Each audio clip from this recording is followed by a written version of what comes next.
بسم اللہ الرحمن الرحیم۔ السلام علیکم دوستو، آج ہم آپ کے سامنے ایک جاسوسی کہانی لے کے آ رہے ہیں جس کا تعلق اسرائیل کی خفیہ ایجنسی موساد سے تھا، اور اس مشہور ترین جاسوس کا فرضی نام کامل امین ثابت اور اصلی نام ایلی کوہن تھا۔ وہ اپنے وقت کا سب سے مشہور اسرائیلی ایجنٹ تھا۔ تو دوستو، آخر کیا خاص بات تھی اس ایجنٹ کی کہانی میں؟ کیسے ایک اسرائیلی جاسوس سوریہ کے حکومتی اعلیٰ عہدے پر فائز ہوا، اور کیسے اس نے دشمن ملک میں لوگوں کا بھروسہ جیتا؟ 3 سال خفیہ راز اور نقل و حرکت کی معلومات اپنے ملک اسرائیل تک پہنچاتا رہا۔ اس ویڈیو کو مزید دیکھنے کے لیے ہماری اس ویڈیو کو لائک کریں، چینل کو سبسکرائب کریں اور بیل آئیکن پر ضرور کلک کریں۔ جیسے ہم آپ سے ذکر کر چکے ہیں، ایلی کوہن اسرائیل کا ایجنٹ تھا، اور اس ایجنسی کا نام موساد ہے، جس کا شمار دنیا کی ٹاپ 5 ایجنسیز میں ہوتا ہے۔ اب میں آپ کو تھوڑا موساد ایجنسی کے بارے میں بتاتا ہوں۔ موساد 13 دسمبر 1949 کو قائم ہوئی، اور اسی وقت سے موساد بہت سے خفیہ معلومات اور آپریشنز میں ملوث ہے۔ واقف تو آپ سب بھی ہوں گے موساد کے کچھ آپریشنز ہیں، جس میں بالخصوص ایڈولف ایچمن، جو کہ ہٹلر کا رائٹ ہینڈ بھی سمجھا جاتا تھا۔ یہ ایجنسی اس کو 1960 میں اٹھا کے اسرائیل لاتی ہے اور ہولوکاسٹ سے متعلق یہودیوں کے قتل عام کے الزامات میں سزائے موت دلواتی ہے۔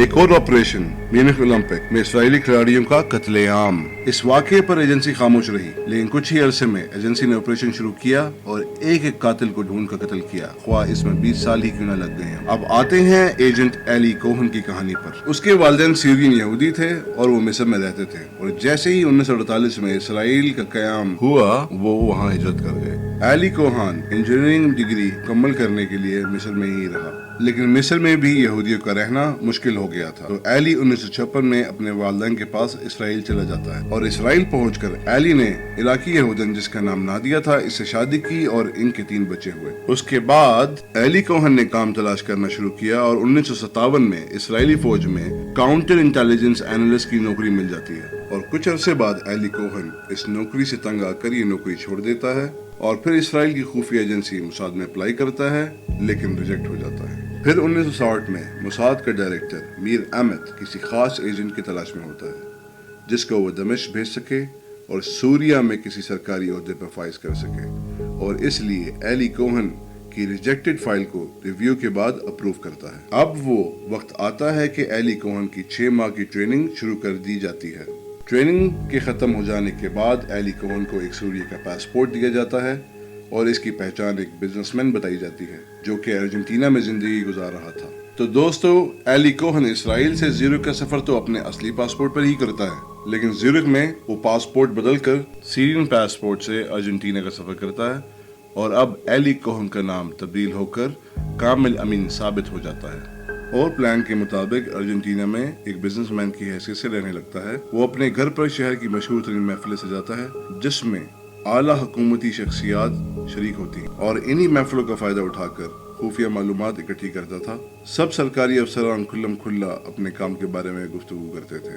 کامل امین ثابت کا انداز سوری حکمرانوں کو اپنے قریب لے آیا اور ان کے قریبی ساتھیوں میں شمار ہونے لگا، جس میں بالخصوص امین الحفیظ، جو کہ سوریہ کا ہونے والا صدر تھا۔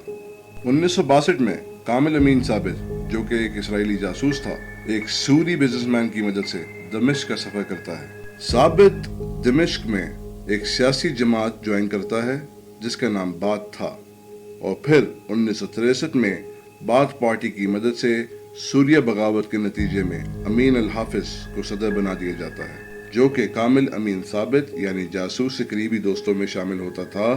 وہ کامل امین ثابت سے اس قدر متاثر تھا کہ اسے وزارت دفاع کا قلمدان سونپ دیا جاتا ہے۔ کامل کی رہائش آرمی بیس سے نہایت قریب تھی، جہاں سے وہ صبح و شام اسرائیل کو ٹرانسمیٹر کے ذریعے خفیہ معلومات فراہم کرتا تھا۔ اس کے لیے یہاں رہنا فائدہ مند اس لیے بھی تھا کیونکہ آرمی کی ٹرانسمیٹرز کی فریکوینسی اس کی ٹرانسمیٹرز کی فریکوینسی سے مل جاتی تھی اور ریڈار میں نہیں آتی تھی۔ متواتر 3 سالوں تک وہ سوریہ کی حساس معلومات اسرائیل بھیجتا رہا۔ کامل نے سوریہ کے کئی منصوبے ناکام کروا دیے، جن میں سے ایک دریائے اردن کے پانی کا بہاؤ، جس کی ڈائریکٹ رسائی اسرائیل تک تھی، جو اس وقت اسرائیل کے لیے پانی کا واحد ذریعہ تھا۔ قبل اس کے سوریہ اس پانی کو روکتا، اسرائیل تک یہ معلومات اسی جاسوس کے ذریعے پہنچ چکی تھی، اور اسرائیل نے بمباری کر کے سوریہ کا یہ منصوبہ برباد کر دیا۔ اس واقعے کے بعد سوریہ کی حکومت میں شک کی ایک لہر اٹھی کہ ایسی حساس معلومات اسرائیل تک کیسے پہنچی۔ دوستو، 1962 سے لے کے 1964 تک کامل یعنی ایلی کوہن جو جاسوس تھا صرف 3 دفعہ بیوی اور بچوں سے ملنے اسرائیل آیا۔ 1964 جاسوس اپنے آخری دورے اسرائیل میں موساد ایجنسی سے اپنے شک و شبہات کا اظہار کرتا ہے کہ سوریا کا نیا چیف آف انٹیلیجنس نہ مجھ پر اعتبار کرتا ہے نہ پسند، اور اسی ڈر کی وجہ سے اس نے اپنے مشن سے دستبردار ہونے کی خواہش ظاہر کی، لیکن افسران نے اسے آخری بار سوریا جانے پر راضی کر لیا اور پھر کامل سوریا پہنچ جاتا ہے۔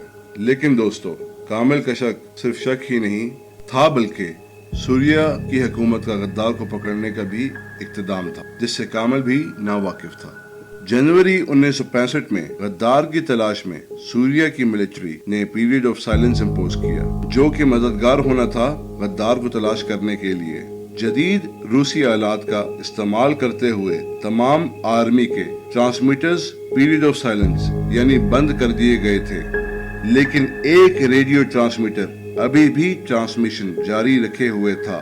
ملٹری کے 4 افسر تلاش کرتے ہوئے این ٹرانسمیشن کے دوران کامل امین ثابت جاسوس یعنی ایلی کوہن کو گرفتار کرتے ہیں، اور دوستو اس کے خلاف جاسوسی اور غداری کا مقدمہ دائر ہوتا ہے اور وہ جاسوس اور غدار ثابت ہوتا ہے، اور پھر 18 مئی 1965 کو اسے سزائے موت دے دی جاتی ہے۔ اس ویڈیو کے بارے میں اپنی رائے کا اظہار کامنٹ باکس میں ضرور دیجیے، اور اس طرح کی مزید انفارمیٹیو ویڈیوز کو دیکھنے کے لیے ہمارے اس ویڈیو کو لائک کریں، چینل کو سبسکرائب کریں اور بیل آئیکن پر ضرور کلک کریں۔